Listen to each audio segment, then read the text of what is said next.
नमस्ते बिहार, मैं हूं आपके साथ अली मतहर। बुलेटिन की शुरुआत एक बड़ी खबर से करेंगे। रुपेश हत्याकांड से जुड़ी ये बड़ी खबर है। गुजरात से एक ठेकेदार को पुलिस ने शिकंजे में लिया है। तो रुपेश हत्याकांड में गुजरात से एक ठेकेदार को पुलिस ने शिकंजे में लिया है और इस ठेकेदार से पूछताछ की जा रही है। सूरत से ठेकेदार को पटना लेकर पुलिस आई हुई है और पटना का एक बिल्डर भी पुलिस की हिरासत में है। ठेकेदार और बिल्डर से पुलिस पूछताछ कर रही है। ठेके के विवाद में हत्या के एंगल की जांच कर रही है पुलिस। तो पुलिस इस हत्याकांड के खुलासे की तरफ आगे बढ़ती जा रही है और अब पुलिस की तफ्तीश गुजरात के सूरत के एक ठेकेदार तक पहुंची है, साथ ही पटना के एक बिल्डर तक भी पुलिस पहुंची है और दोनों से पूछताछ की जा रही है। तो रुपेश हत्याकांड से जुड़ी बड़ी खबर हम आपको बता दें। सूरत से ठेकेदार को पटना लेकर पुलिस पहुंची हुई है। पटना के एक बिल्डर को भी पुलिस ने हिरासत में लिया है। दोनों से पूछताछ हो रही है, यानी कि सूरत के ठेकेदार और पटना के बिल्डर दोनों से रुपेश हत्याकांड में पुलिस पूछताछ कर रही है। आपको बता दें कि पुलिस फिलहाल टेंडर से जोड़ते हुए इस मामले को आगे बढ़ रही है। हमारे साथ संजय जुड़े हुए हैं ज्यादा जानकारी के लिए। संजय, आपसे जानना चाहेंगे, क्या माना जाए, पुलिस की तफ्तीश क्या सही दिशा में जा रही है? पुलिस कुछ कहने की स्थिति में है अभी? देखिए, मैं आपको एक बात बता दूं। इस पूरे मामले में आपने सुना था पिछले दिनों डीजीपी का बयान आया था कि एयरपोर्ट के पार्किंग विवाद में रुपेश हत्याकांड को अंजाम दिया गया है। लेकिन इसके साथ ही यह भी सच है कि इस पूरे मामले में कई पहलुओं पर पुलिस जांच कर रही है। लेकिन एक चीज तो अब तय मान रही है पटना पुलिस भी कि इस पूरे हत्याकांड को कॉन्ट्रैक्ट विवाद में यानी ठेकेदारी के विवाद में अंजाम दिया गया है। और एक ठेकेदार जो गुजरात के सूरत का, फिलहाल गुजरात के सूरत में रहने वाला था, बिहार बेस्ड है वो, और पहले वो उसकी क्रिमिनल मेंटालिटी रही थी, आपराधिक प्रवृत्ति कर रहा था, उसको पुलिस पकड़कर पटना लाई है। और एक बिल्डर को भी पहले से हिरासत में लिया गया है।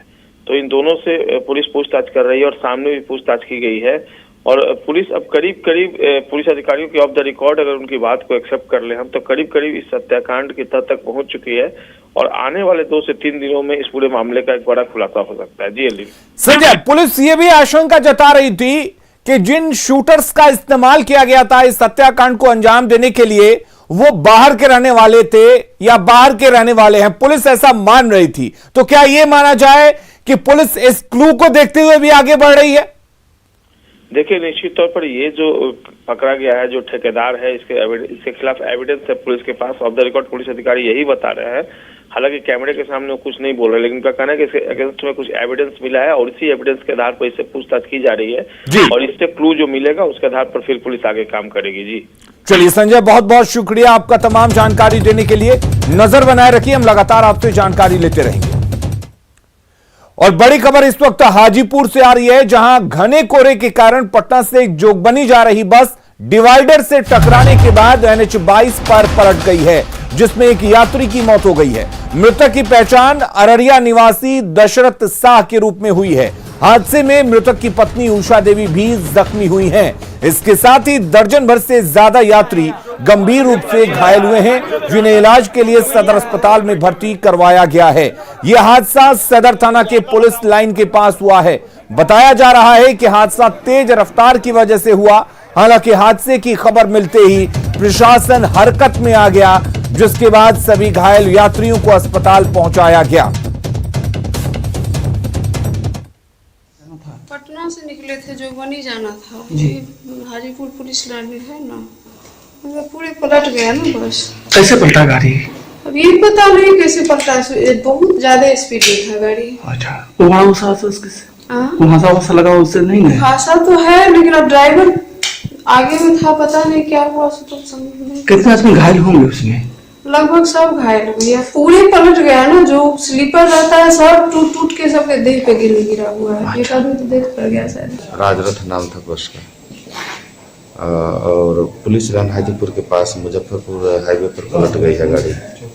उसमें कई आदमी जख्मी हो गए हैं। अभी तक करीब 12 आदमी जख्मी आ चुके हैं हॉस्पिटल में, जिनका के यहाँ पर इलाज किया जा रहा है।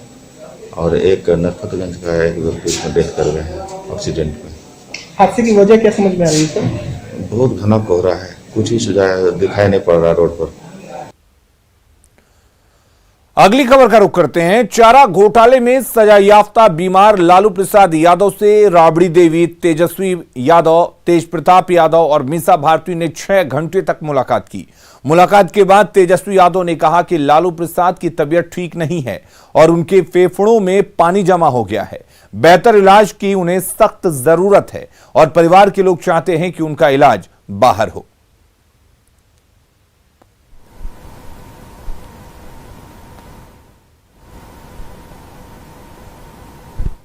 लोग तो चाहते हैं बेहतर इलाज हो और जल्द से जल्द जो है सेहत में उनका सुधार हो, लेकिन भारी गिरावट जो है, सांस लेने में भी दिक्कत हो रही है। हम लोगों को चिंता हो गया था कि कल कहीं निमोनिया है तो कहीं कोरोना है तो नहीं है, लेकिन वो तो टेस्ट रिपोर्ट सारे आ जाएंगे। जब तक एनालाइज नहीं किया जाता कौन सी चीज़ों का इलाज यहाँ हो सकता है, कौन सी चीज़ों का इलाज यहाँ नहीं हो सकता है, तो ये तो हम जब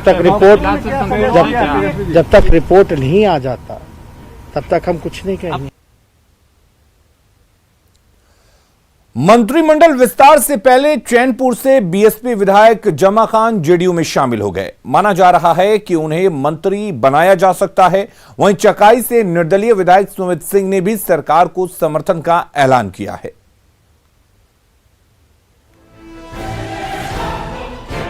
शुक्रवार को जेडीयू के लिए अच्छी खबर आई। चैनपुर से बीएसपी विधायक जमा खान ने जहां जेडीयू ज्वाइन कर लिया, तो राज्य के एकमात्र निर्दलीय विधायक सुमित सिंह ने एक बार फिर नीतीश सरकार को सपोर्ट का आश्वासन दिया है। दोनों नेताओं ने पहले मुख्यमंत्री नीतीश कुमार से मुलाकात की और उसके बाद समर्थन का ऐलान किया। माना जा रहा है कि दोनों विधायकों को मंत्रिमंडल विस्तार में मंत्री बनने का मौका मिलेगा। विकास के लिए मैंने देखा कि माननीय मुख्यमंत्री जी का जो मैंने इतिहास देखा, जो बिहार में मैंने देखा है, इनके बिहार विकास को देखकर मैं निर्णय लिया कि नहीं आना चाहिए, सरकार में रहना चाहिए, तब जाकर मेरे क्षेत्र का विकास होगा। मैंने तो पहले दिन से ही यह कह दिया था कि हमारा समर्थन नीतीश जी को है और हमने एनडीए को पहले दिन से ही समर्थन दे दिया था। और अभी कुछ दिन पहले बताया हमारे अभिभावक ने कि हमने महाराणा प्रताप वाली जयंती में भी कहा था कि मैं जहां था वहीं हूं। बिहार विधानसभा चुनाव में जेडीयू का प्रदर्शन बहुत अच्छा नहीं रहा। जेडीयू के मात्र 43 नेता चुनाव जीत सके और जेडीयू राज्य में तीसरे नंबर की पार्टी बन गई। तभी से ये कयास लगाए जा रहे थे कि नीतीश कुमार जेडीयू कुनबे को बढ़ाने की कोशिश करेंगे। जमा खान के रूप में जेडीयू के साथ एक और नाम जुड़ा तो सुमित सिंह के समर्थन के बाद जेडीयू की स्थिति थोड़ी और ज्यादा मजबूत हुई। विधानसभा चुनाव में जेडीयू से कोई मुस्लिम चेहरा चुनाव नहीं जीता तो माना यह जा रहा है कि जमा खान को मंत्री बनाकर नीतीश कुमार पार्टी के मुस्लिम समुदाय के बीच एक मैसेज देने की कोशिश करेंगे। जबकि इस बार मंत्रिमंडल में जेडीयू की तरफ से कोई राजपूत चेहरा भी नहीं है, तो सुमित सिंह को मंत्री बनाकर नीतीश कुमार जहां राजपूत समुदाय को एक अच्छा मैसेज देंगे, तो दूसरी तरफ अपने पुराने साथी नरेंद्र सिंह को भी करीब लाने की कोशिश के तौर पर भी इसे देखा जा सकता है। पटना से संवाददाता रवि एस नारायण की रिपोर्ट।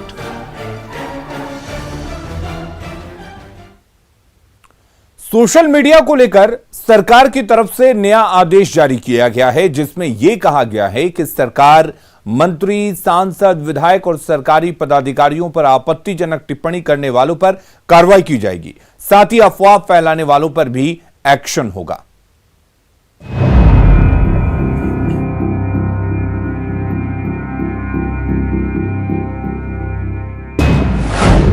बिहार सरकार का नया आदेश।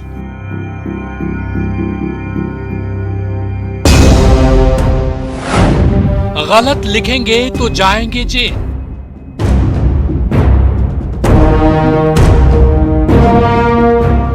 हाल के दिनों में राज्य की कानून व्यवस्था को लेकर लोगों ने सोशल मीडिया पर सरकार को घेरा। अधिकारियों के खिलाफ टिप्पणी की गई। उसके बाद बिहार सरकार ने सोशल मीडिया के लिए एक नए नियम जारी किए हैं। आर्थिक अपराध इकाई के एडीजी नैयर हसनैन खान ने राज्य के सभी प्रधान सचिव को एक पत्र लिखा है। पत्र में लिखा है कि ऐसी सूचनाएं लगातार आ रही है कि कतिपय व्यक्ति संगठनों की ओर से सोशल मीडिया, इंटरनेट के जरिए सरकार, माननीय मंत्रीगण, सांसद, विधायक और सरकारी पदाधिकारियों के संबंध में आपत्तिजनक, अभद्र और भ्रांतिपूर्ण टिप्पणी की जाती है। यह कानून के खिलाफ और साइबर अपराध की श्रेणी में आता है।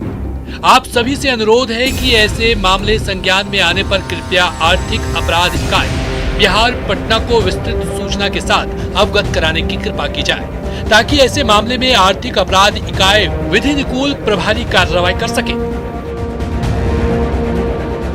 तो हम लोग का प्रयास यही रहेगा कि किसी की फ्रीडम ऑफ स्पीच पर ये कोई प्रहार नहीं है। हाँ, कानून का उल्लंघन जब भी होगा, और साइबर क्षेत्र में ये चीज़ें बहुत संवेदनशील हैं, तो यदि कोई भी व्यक्ति किसी भी तरह से किसी कानून का उल्लंघन करेगा तो निश्चित रूप से एक इकाई है जो इसकी जांच के लिए सक्षम है, और जांच में अगर तथ्य आएंगे तो कार्रवाई कानून सम्मत होगी। यानी अब सरकार की नजर सोशल मीडिया यूजर्स पर है, तो सावधान होकर लिखिए। अगर आपत्तिजनक, भ्रांतिपूर्ण टिप्पणियां करेंगे तो कार्रवाई हो सकती है। Bureau report, news 18।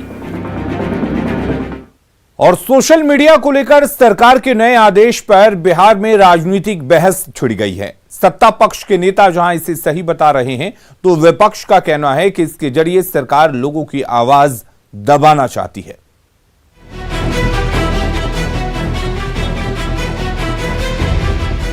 Social media पर मंत्री, विधायक, सांसद और अधिकारियों के खिलाफ गलत बयानी करने वालों के खिलाफ सरकार सख्त नजर आ रही है। इसे लेकर नीतीश सरकार ने नया आदेश क्या जारी किया, जिसके बाद बिहार का राजनीतिक पारा चढ़ गया।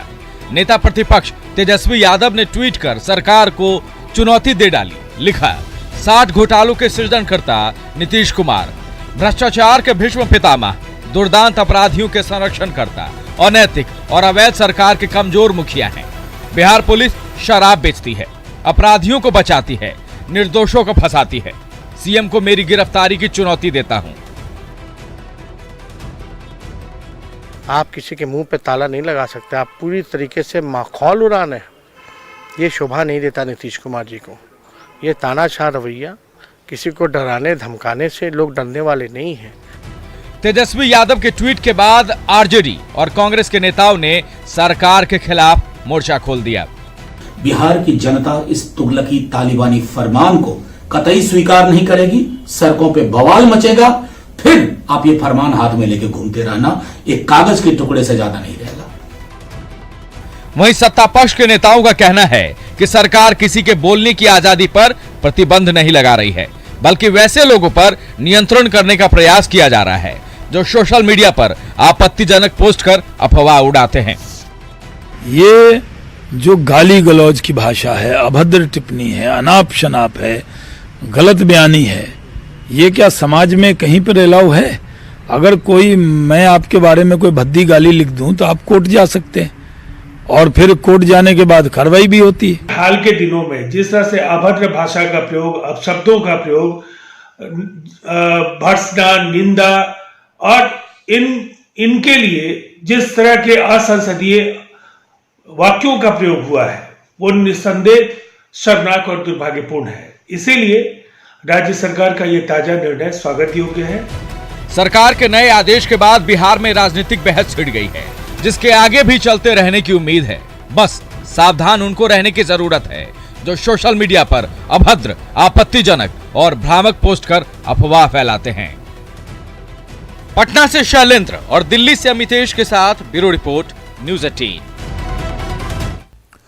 और रुक करते हैं इस वक्त एक बड़ी खबर की और अच्छी खबर की। बिहार में खिलाड़ियों का इंतजार अब खत्म हो चुका है। खेल की गतिविधियों पर रोक लगी हुई थी, वो अब हट चुकी है, यानी कि हट गई है।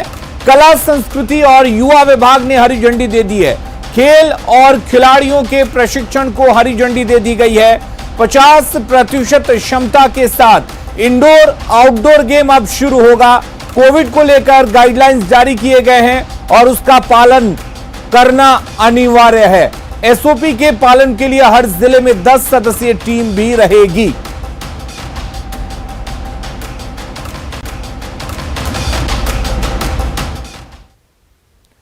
बिहार में सभी तरह के कर्मचारियों और पदाधिकारियों के प्रमोशन सरकार ने रोक लगा रखे थे। इस कारण बिना प्रमोशन के पिछले 2 साल में करीब 250 कर्मचारी और अधिकारी सेवानिवृत्त हो गए हैं। कर्मचारियों में इस बात को लेकर गुस्सा है। दूसरी तरफ प्रमोशन न मिलने से सभी स्तर के कर्मचारियों पर काम का अतिरिक्त बोझ बढ़ा है।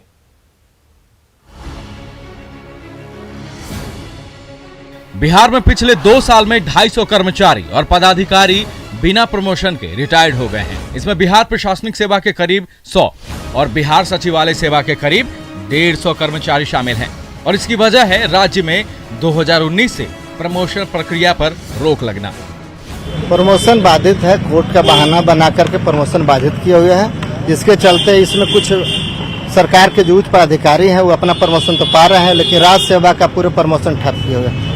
प्रमोशन का ये मामला फिलहाल सुप्रीम कोर्ट में है। हालांकि कोर्ट ने इस मामले में राज्य सरकार को अपने स्तर पर फैसला लेने की छूट दे रखी है, लेकिन राज्य सरकार ने सुप्रीम कोर्ट से फैसला आने तक प्रमोशन पर रोक लगा रखी है, जिसकी वजह से राज्य सरकार के सभी स्तर के कर्मचारी परेशान हैं। महासंघ बनाकर इन कर्मचारियों ने अपनी बात समान प्रशासन विभाग समेत सभी आला अधिकारियों के सामने रखी, लेकिन अब तक कुछ नहीं हुआ है।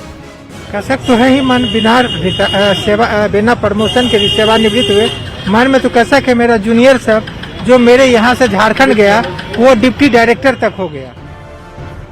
प्रमोशन न मिलने की वजह से बिहार प्रशासनिक सेवा में प्रमोशन से भरे जाने वाले विशेष सचिव में 21 पद खाली हैं, अवर सचिव के 22 पद खाली हैं, संयुक्त सचिव के 143 पद खाली हैं, एडीएम के 150 और उप सचिव रैंक के 81 पद खाली पड़े हुए हैं। इसी तरह बिहार सचिवालय सेवा के भी संयुक्त सचिव रैंक के 15 उप सचिव रैंक में 100 अवर सचिव स्तर पर 293 और प्रशाखा पदाधिकारी रैंक में करीब 600 पद खाली पड़े हुए हैं। ये किसी एक विभाग का हाल नहीं, बिहार शिक्षा सेवा, बिहार स्वास्थ्य विभाग, बिहार वित्त सेवा समेत कई विभागों में यही हाल है। देखना होगा सरकार इस मामले में क्या कदम उठाती है। न्यूज़ 18 के लिए पटना से संजय कुमार की रिपोर्ट। और गोपालगंज में पुलिस वाले की वसूली का एक वीडियो वायरल हुआ है, जिसमें पुलिस वाला घूस लेते साफ दिख रहा है।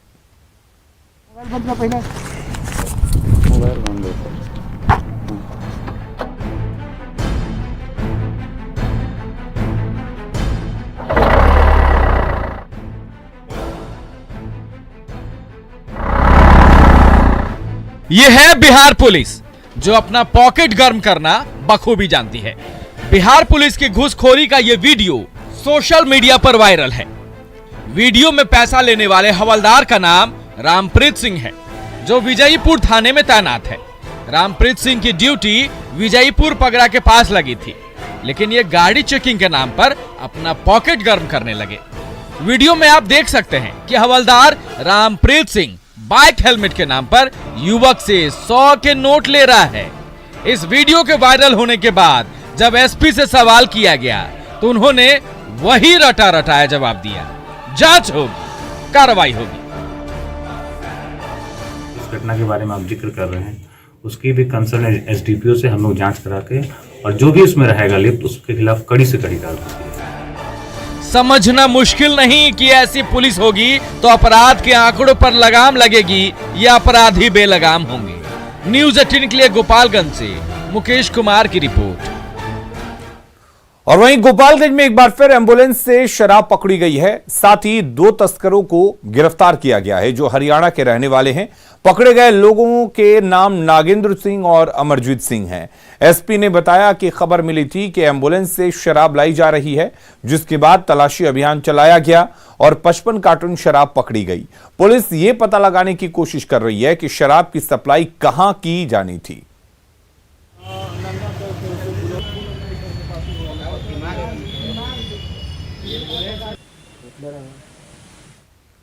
गोपालगंज पुलिस के द्वारा शराब के जो बड़े बड़े तस्कर हैं उन पे कार्रवाई की जा रही है और इसी कड़ी में बीते दिनों भी 7 हरियाणा और यूपी के बड़े तस्करों की गिरफ्तारी हुई थी और उसमें एक एम्बुलेंस में शराब भी पकड़ी गई थी।